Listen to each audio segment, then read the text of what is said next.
Welcome, ladies and gentlemen. My name's Dychronic, your host here on this Destiny 2 video, and today we're going to be taking a look at the review of one of the new Dawning weapons, the Glacioclasm fusion rifle. And if you've never heard of these weapons or the Dawning before, it is a recent winter holiday event that released in Destiny 2 literally 2 days ago, where we have a bunch of new things, baking cookies, getting present rewards, and one of the possible drops is this new fusion rifle, as well as the returning submachine gun and heavy machine gun from previous years. In this video, we're going to be focusing on the Glacioclasm, as it is a completely new weapon with, in my opinion, some interesting stuff to it that a lot of people will probably overlook and just completely ignore. So specific information about this weapon, the way you get it is from the gifts that you get from giving a cookie to any of the vendors that receive cookies. This weapon specifically is an 860 charge high impact frame fusion rifle with void damage and a maximum sunset currently of 1410. When it comes to the stats of this weapon, I will say that it has poor handling, good recoil, great range, par clip size, low RPM, good short zoom sights,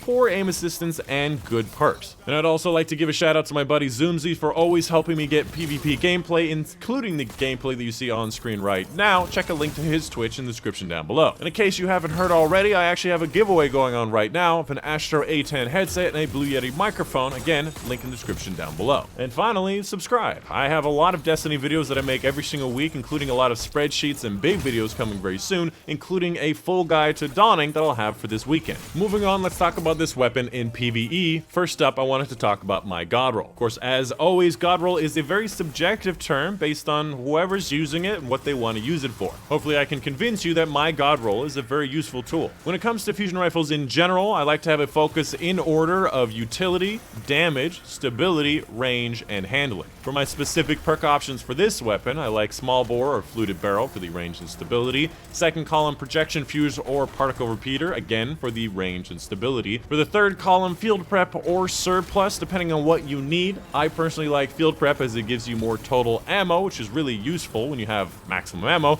The fourth column is definitely going to be auto-loading, probably the most valuable thing on this fusion rifle. I love auto-loading for pretty much every special and heavy weapon in the game, and fusion rifles are no different. And finally, for the masterwork, either handling or range, whichever one you need. In summary of this weapon in PvE, I value it mostly for its auto-loading perk. Beyond that, it's mostly an ordinary weapon. However, with auto-loading, it allows you to have much better DPS, consistent output, and major killing potential without ruining your speed. In general, I believe fusion rifles are underrespected for their in-between DPS and range as compared to shotguns and snipers. From my DPS testing, I found that fusion rifles are close enough to shotgun DPS and are a much safer option in harder activities. On screen right now, you can see my spreadsheets from last season, where you can see the main ingredient, the current best fusion rifle at 15,000 DPS, is not that far off of the 7 Seraphs. You can see 12 at 18,000, which is again with trench barrel, and right below that fusion rifle is first and last out. Admittedly, first and last out is not currently measured with assault mag or surrounded or vorpal,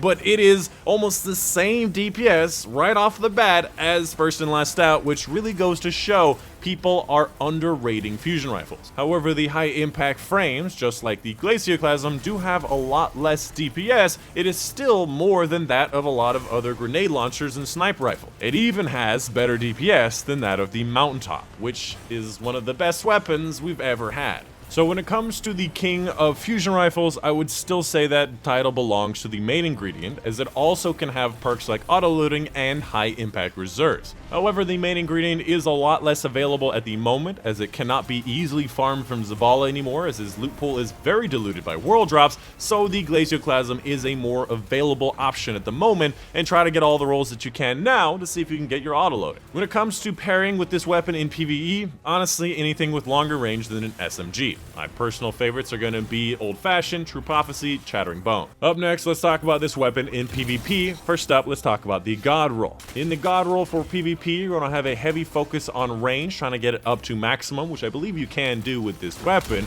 After that, then focus on stability, as stability will help you get those kills over longer range as well. Specifically for my perk choices, I go with small bore or extended barrel. Even though extended barrel does ruin a little bit of handling, that recoil direction is very useful with fusion rifles. Second column, protection fuse and particle repeater, again for the range or stability, both of them are useful. For the third column, surplus or under pressure, my personal favorite being surplus as it's much more consistent, it's up more of the time, and under pressure has a weird interaction with spawning ammo. For the fourth column, high impact reserves or swashbuckler, again similarly with under pressure, high impact reserves doesn't seem to always work when you first spawn it, but it's still a great perk to have. And finally, again, a ranged masterwork. In summary, this weapon in PvP is going to be your Aerentil replacement. On top of that, it also has better range, stability, handling, and recoil direction than the Aerentil, with a little bit less aim assistance. The Aerentil also technically had a lot more great perk options, but some of the best are still contained in Glacioclasm. As for the rest, the fusion rifles are not really a strong option in PvP at the current meta. They are not fast in a pinch like shotguns, it's easy to miss part of the volley and not kill in close range, and they force you to be defensive and let the enemy control the flow of battle, which can often lead to you being double teamed. I would say the main advantage of fusion rifles, and specifically the high impact frames, as they have a lot more range and impact, is that they have more range than shotguns, and they're easier to understand for new players as compared to the fast movements that you need with shotgun. And this is not true for everyone. I'm not saying shotguns are hard to use. Definitely compared to sniper rifles,